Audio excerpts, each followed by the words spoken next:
Pro wrestling fans always think they could book better matches in their favorite wrestling promotion. Well, it's time to find out if they can actually do it. This is Fantasy Pro Wrestling, where you don't just watch the show, you build it. Every promotion starts the season with the same budget. You draft the roster, you book the cards, and then submit it to me. I run it live on Fire Pro Wrestling World and grade every single match. The best show overall wins the season, not just the biggest paycheck. Money is just how we keep the score on the side. This is all going to play out across 10 events a season. 10 shots to prove that you're the best booker in the business. And if you ever thought being a booker was easy, I challenge you to try it yourself. Submit your event over at our WCA website that you can find a link down below. And since you're going down there, you might as well just hit that like and subscribe button. Kind of helps me out. Alright, let's move on. Now, because this is Fire Pro Wrestling World, we have a huge roster ranging from not just pro wrestlers, but a bunch of different characters and stars. For our debut event, we've got 3 promotions who submitted their event, and one of them was ready to risk it all. Let's start with Reaper Revolution Wrestling, owned by a user who goes by the name Danny. Danny did not hold back, and he spent a huge amount of money, almost his entire budget, with $5.495 million spent on just his first show. For the first match, Danny has whipped up a tag team match with Chris Danger and my character going against his character. For an opening match, it was pretty solid. There was a lot of back and forth, and the characters were awesome, their movesets are awesome. However, the ending was a little lackluster, with Chris Danger just winning off a spinning DDT in the center of the ring without much help. So that abrupt win kind of brought the rating down. Now, make no mistake, it was a solid opening match for his card. But overall, I think the ending really tarnished it from getting an 80%. So I give it a 78. Now, his second match was one of 2 dream matches that anyone would really want to see in real life. He had Kenny Omega take on none other than Gunther. And to put it plain and simple, even in Fire Pro Wrestling World, these 2 killed it. This was an amazing match, and it was just a second match. Now, the way Fantasy Pro Wrestling works is that you, the booker, are trying to impress me, since I'm the one grading your matches. And this match really impressed me, but I have to be strict. Even though it was a great match, I still think there's something that could have made the match better, as good as it was. So I'm not giving it a perfect score. I do not want to hand out perfect scores that easily. So I'm giving this match a 95%. For his third match, he has another dream match that some people would love, especially for the tag team division. We saw the Usos taking on none other than Matt and Nick Jackson of the Young Bucks. This match was what it needed to be. It wasn't as good as the singles match that just happened, but it really did keep the tone there. So because it was a solid tag team match, I decided to give it a solid 80%. But now we're in the halfway point of Danny's card. So for the fourth match, he decides to have a little bit of fun. Danny has booked a fatal 4-way elimination match between a bunch of martial artists, including Bruce Lee, Jet Li, Jackie Chan, and Donnie Yen. Now, if you're a martial arts fan like I am, this is a dream match to even see a movie with all of them together, or a match or anything. And I can tell you right now, it was kind of bad. Jackie Chan ended up getting knocked out at the very beginning of the match, and then everything just kind of went downhill from there. But coming out victorious was Donnie Yen, and it was entertaining, a little funny, but definitely not up there as a great Fatal 4-Way match. So I'm gonna have to give this a 64%. Yeah, I know, kind of rough. This is where the dip definitely is expected. But can Danny come back from this? For the fifth match, Danny decides to book another dream match that we've kind of seen, but we, let's be honest, want to see again in their primes. We have Finn Balor taking on AJ Styles.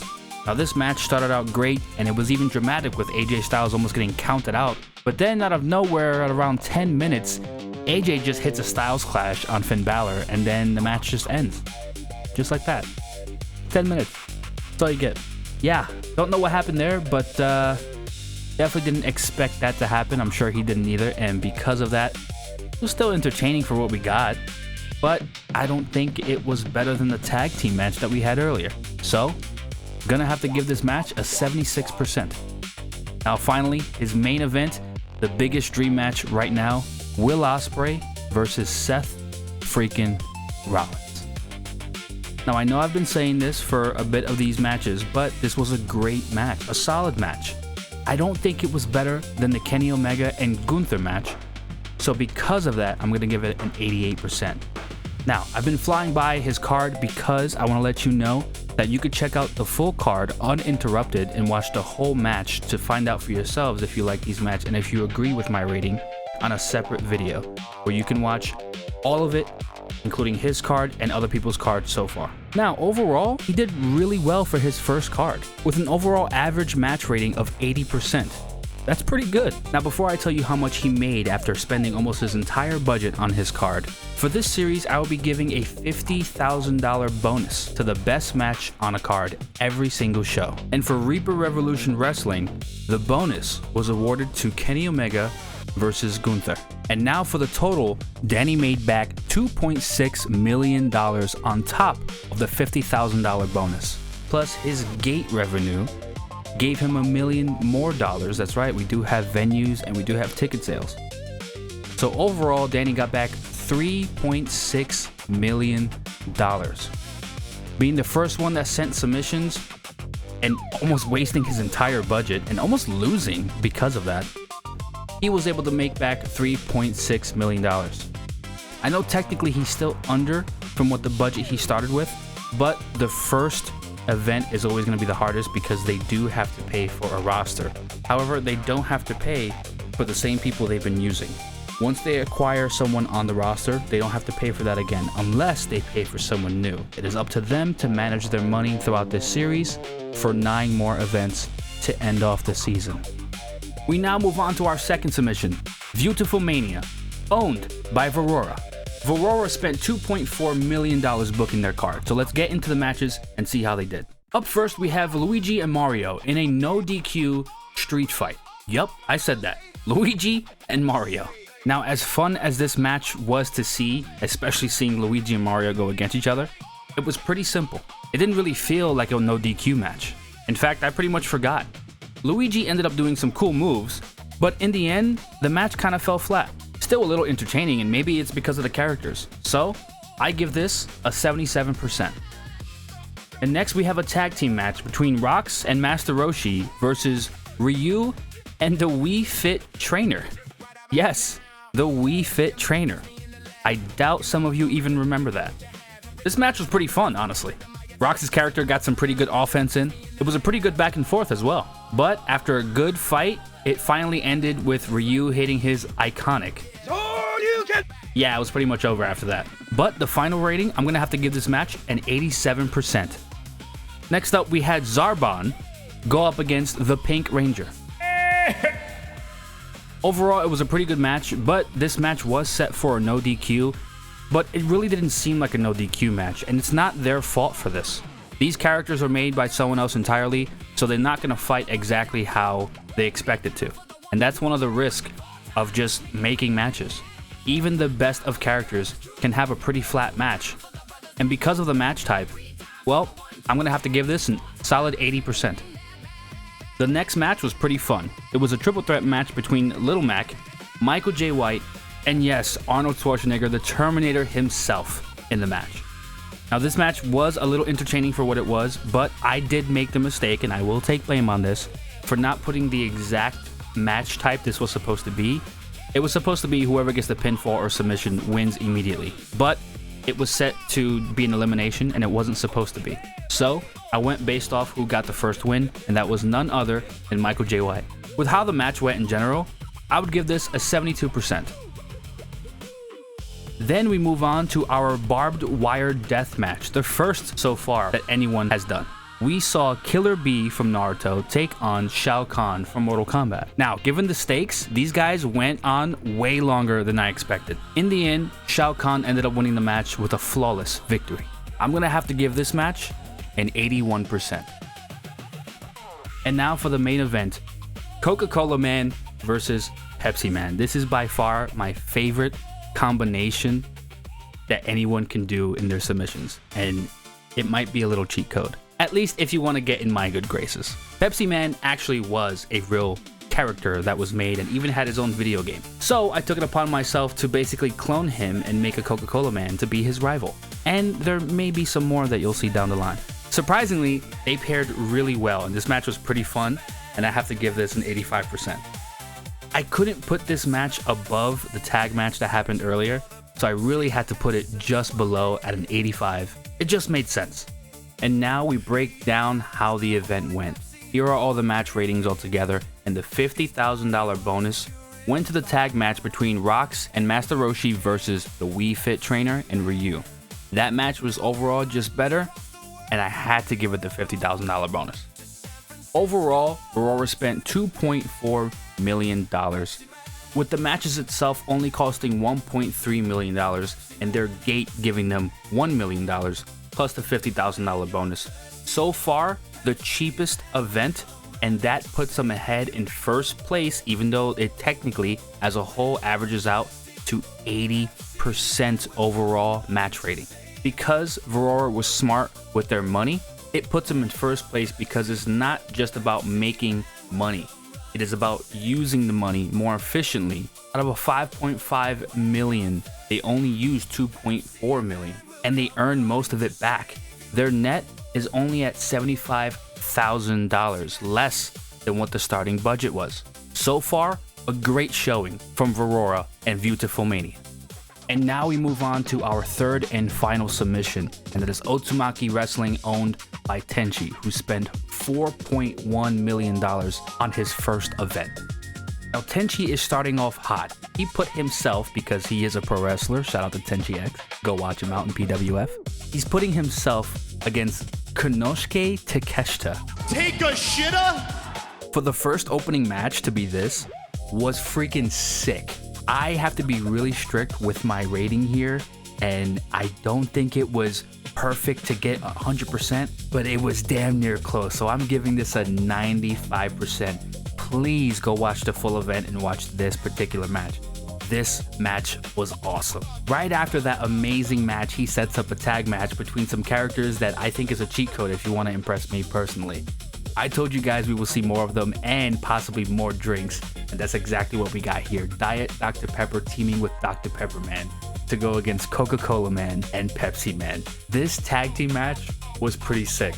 Besides the entrance music that was playing on here, these teams went back and forth, and it was really entertaining, at least to me, but I don't think it was anywhere near close to the first match, so I'm giving it an 85% because it was damn near good, but it wasn't at the level of the first match. And the next match, we go into yet another fun, star-studded match with a 6-man tag match between Donnie Yen, Bruce Lee, and Jet Li versus Jean-Claude Van Damme, Sylvester Stallone, and Arnold Schwarzenegger himself. This match was pretty fun. It had a good display of power versus speed, but in the end, Donnie Yen knocked somebody out, and that gave him the win, and it was pretty entertaining, but I don't think it was better than the tag match before this, so I have to give this an 80%. It was still very good and pretty entertaining, and it ended in a knockout that was kind of not out of nowhere, but I don't think we expected Donnie Yen to do that right there. The next match that Tenchi set up was actually a gruesome fighting match, which, for future reference, is basically just an MMA match, what you see in UFC and others like that. He had the ruler, Obafemi, versus Chris Danger?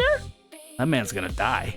Or maybe just do it himself, because that's exactly what happened. I almost cried laughing, because Chris Danger knocked himself out.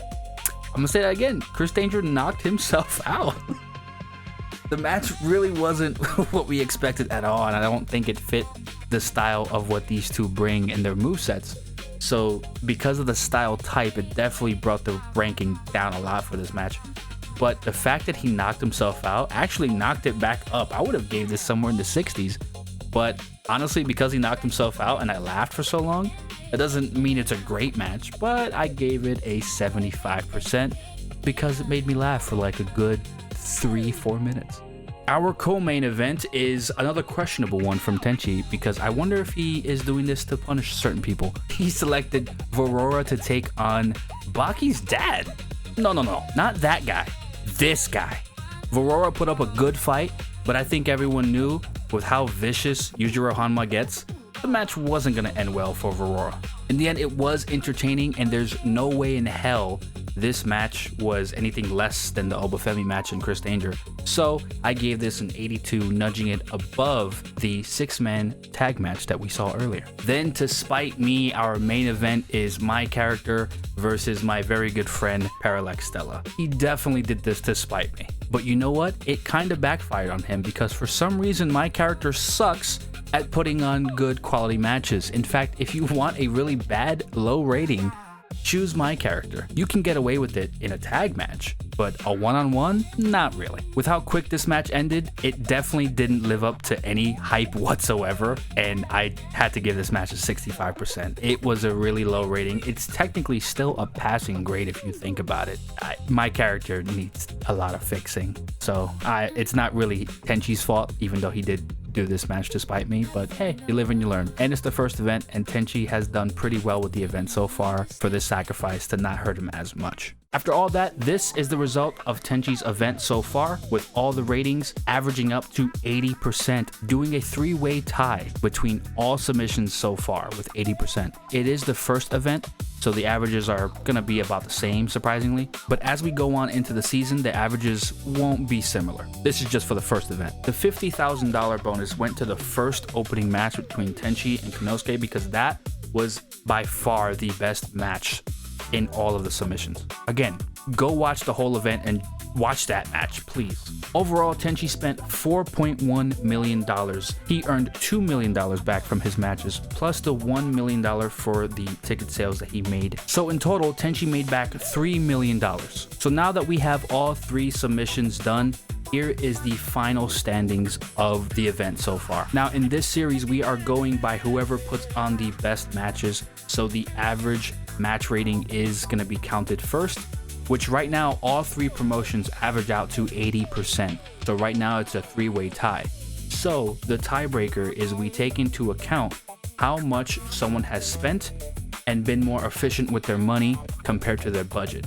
And so far, Aurora with Beautiful Mania has only spent $2.4 million and earning back almost the same amount that they spent in the first place. So compared to the starting budget, they're only under the starting budget by $75,000. So they've been more efficient with their money, putting them in first place. In second place, Tenchi is only under by $1.1 million, and in third place, Danny is only under by $1.8 million. So right now, second and third are pretty close to each other. Now again, this is the first event, so when things average out, it's gonna be about the same. But as we continue these events, the match average is not gonna look very similar. Plus, the first event is always going to be the most expensive because they also had to spend their money on the actual roster themselves. But whoever they spent at the very beginning, they don't have to spend for again. So they're actually going to be able to produce a lot more money now. And I'm sure after feeling out how the characters are, they know who exactly to put to have better matches. So it's not too far from Danny putting on maybe a 90% average, and that makes him higher. Who knows? But this is what this series is about, is to see who puts on the best matches and who's more efficient with their money. So let's see who can keep going at this to prove themselves as the better booker. Now keep in mind, it is not only going to be these 3 people. At any point in the series so far, people can join in mid-season. You guys can join in mid-season by signing up in the website in the description below. At any point in time, once I announce another submission date, anyone can submit and try to win me over and possibly even beat these 3 in the series. So go ahead, sign up, and I can't wait to see you guys again. This is definitely a new and unique series that I've been working on, and it's going to be very different going down because not every video is going to be as broken down as this one. This is just the beginning. I have everything in place right now to where I can start doing all this live as I present these submissions. So be sure to catch my live streams because I may just show the standings there. And by the end of the season, maybe I'll do a breakdown like this again to recap everything that happened in the season so far. If you like this, like, comment, subscribe. I'm definitely going to continue this, especially if you guys like it. But even if you don't, I'm going to do it anyway. I had fun with this, and I know they had fun with this. I talked to them so far, so hopefully we can see more from them, but also from anyone new. Thank you so much for watching. This has been Fantasy Pro Wrestling Season 1, Episode 1, Stars and Stripes, and I'll see you in the next video. Love, peace, and chicken grease.